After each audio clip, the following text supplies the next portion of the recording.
તો ગઈકાલે આપણે આવો એક પ્રશ્ન પૂછેલો કે અહીં બે ઝાડ બતાવેલા છે, બે વૃક્ષો છે અને આ વૃક્ષ ઉપર અમુક પક્ષીઓ છે અને આ વૃક્ષ ઉપર અમુક પક્ષીઓ છે. અને પ્રશ્ન એ રીતે હતો કે આ વૃક્ષ ઉપરથી અમુક પક્ષીઓ આ બાજુ જાય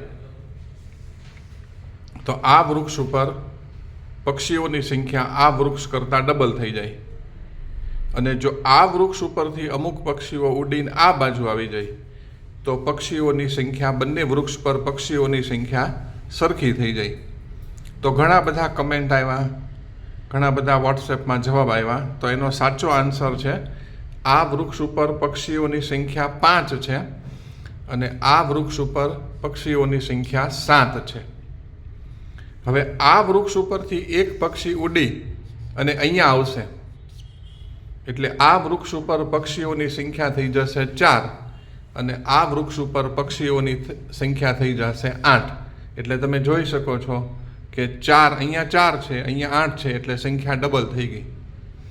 હવે બીજી પરિસ્થિતિમાં એ રીતે છે કે જો આ વૃક્ષ ઉપરથી એક પક્ષી ઉડીને આ બાજુ આવી જાય તો અહીંયા 5 હતા, એની બદલે 1 આવી જાય એટલે ત્યાં થઈ જાય 6. એ વૃક્ષ ઉપર પક્ષીની સંખ્યા થઈ જાય 6 અને અહીંયા 7 હતા, એમાંથી એક ઉડીને અહીં આવી આવે એટલે અહીંયા પણ 6 થઈ જાય, એટલે બંનેની સંખ્યા સરખી થઈ જાય.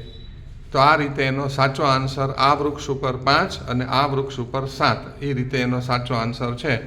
જેનો આન્સર સાચો હોય તે લોકોને ધન્યવાદ. શ્રીજી ટ્યુશન ચિંતન સર.